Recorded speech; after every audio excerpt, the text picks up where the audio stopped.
nose, Gene, the first couple years of his life, awful sunburns on the tops of his ears. So I know that this is important. Are there certain breeds that are more susceptible to getting burns? Absolutely. So kind of like in people, more fair-skinned are going to be more susceptible, or dogs with really thin fur.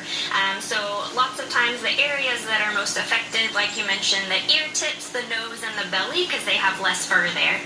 You brought in your little dog. Do you apply sunscreen to her? So on her belly sometimes would be the main location that she would need it, since she has fur kind of everywhere else and darker skin. And what's her name? Her name is Anna. Anna, and she's our movie star today. All right, so as far as the type of sunscreen to use on dogs, can you use human sunscreen on dogs? Yeah, absolutely. So we do need to be careful as to which ones we use, because the dogs are most likely going to lick off that sunscreen.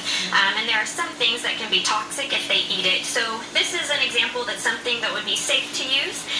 So baby sunscreen that does not have any zinc in it, so try to avoid that mineral-based sunscreen with kids. Are there any other ingredients that you should watch out for? Yeah, so on here at the bottom, avoid the PABA as well, because that can also cause some GI upset for them. Are there specific dog sunscreens that are sold at pet stores? They do have some that are sold at pet stores. Just make sure that cats can sometimes need it as well. They like to sunbathe inside, and some of the dog sunscreens are not safe for cats, so just verify with your veterinarian about which ones to use. So ask those questions. Okay, what is the type of treatment for a dog that does get a bad sunburn? Is it just something that heals on its own, or what do you do? So it kind of depends on how bad the burn is.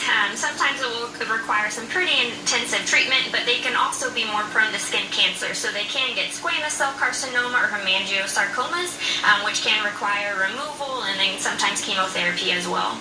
So that's something that can, how do you detect that, or how do you know if your dog is suffering? Yeah, that's a great question. So definitely going and seeing your veterinarian on a regular basis. They'll look for any new lumps or bumps, or if you notice them, definitely bring them in to have those evaluated. And while we're talking about the importance of sunscreen for your dogs, how important is it in the summertime to just make sure that your dog has a cool, shady spot, or if at all possible, you know, if your dog is an outdoor dog, let him have some indoor time during the summer months? Yeah, that is very important. One of the most common things we see in the summer with dogs is heat stroke, and that can be really fatal for them.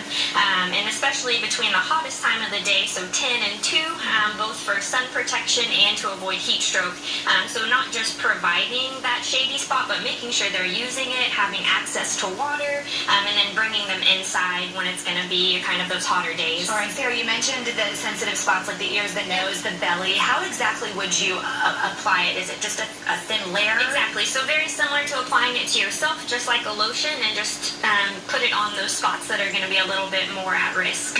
What about the back too? So in the back, as long as they have fur that covers it, it's pretty protective from the sun. But if you have a dog that you decide to shave, if you shave too much, that can expose the skin. Sure. So definitely putting sunscreen on then. All right, Sarah Pello with Meyerland Animal Clinic. Really great information to know that a lot of us may not think about in the summer months. We want to keep those pets safe. And thank you. You were excellent. All right, changes to Uber again this week.